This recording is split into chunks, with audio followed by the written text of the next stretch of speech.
Booyah! So what exactly is booyah? Well, the history of this dish can get pretty convoluted, but it still is a Wisconsin original. No one really knows where and how it started, but few believe that its origin started in Belgium and made its way over here in the Midwest. A mispronunciation of the word bouillon, which is French for a meat broth, is said to be the origin of the name booyah. Everyone has their own rendition, but it's basically a slow-cooked stew with chicken and beef and a bunch of veggies you may have lying around. So there are always booyah fundraisers going on in Green Bay, where people fire up their booyah kettles and start cooking their stew for a couple of days. No one can truly say what all needs to go into a booyah, so I kind of pieced together a recipe and made my own rendition, which I believe to be the true way to make booyah or any soup. Have fun with it, make it your own, and put your own spin on it. So let's start by cutting all of our veggies. First, large dice 2 medium onions. Slice full circles of 2 medium carrots. Large chop 4 ribs of celery. Dice 1 large red bell pepper. And thinly slice 5 to 6 cloves of garlic and set those veggies aside. Then remove the kernels of 2 ears of corn and set aside. This is rutabaga, and a great addition to any soup or stew.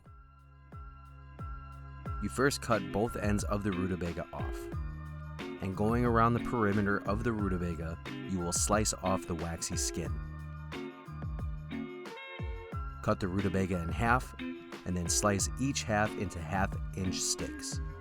Take those sticks and then chop into a large dice.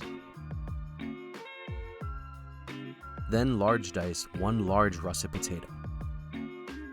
Remember, when cutting veggies, it is always important to give yourself a flat surface so the ingredient you are working with does not rock back and forth.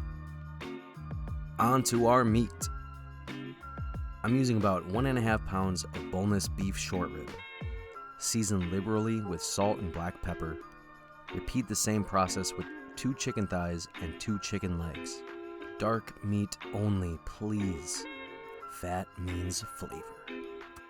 Then, in a large Dutch oven over medium-high heat, add canola oil, and once hot, add the short rib and sear on all sides. Reserve for later. Once the short rib has been seared, add your chicken and sear on all sides.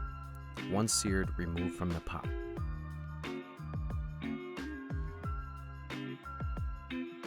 While your Dutch oven is still hot, add your onions, celery, carrot, garlic, and pepper mixture and cook over medium heat until translucent. Remove from the pot and reserve for later. Return your meat to the pot along with its resting juices. Sprinkle a little bit of my secret weapon, which is tomato bouillon, which adds a good little hint of umami. It's MSG. Add some aromatics to the pot like some veggies, thyme, and bay leaves. Pour enough chicken stock in the pot to cover the meat and bring up to a boil. Once boiling, reduce to a simmer and cook for about an hour or until the meat is super tender. Remove everything from the pot and reserve the liquid.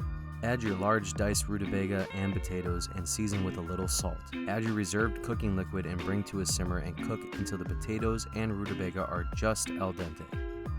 While the potatoes and rutabaga simmer away, pull the chicken off the bone and shred the beef short rib.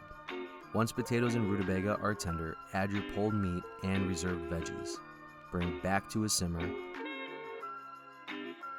And once simmering, add your corn. 1 can of crushed tomatoes, San Marzano if you got them, and return to a simmer. Then add about half a bag of frozen peas and cook for about 30 seconds. Adjust the seasoning with salt, pepper, and maybe a bit of Worcestershire sauce. Serve, and booyah! While this booyah didn't take 2 days to make, it certainly hit the spot as the weather at the time I was making it was quite unforgiving. So it goes here in Wisconsin. If you enjoyed this video, please go click that subscribe button and hit the alert button to stay updated on when I post new content. Also, go follow me on all my social media pages. And thank you for the support.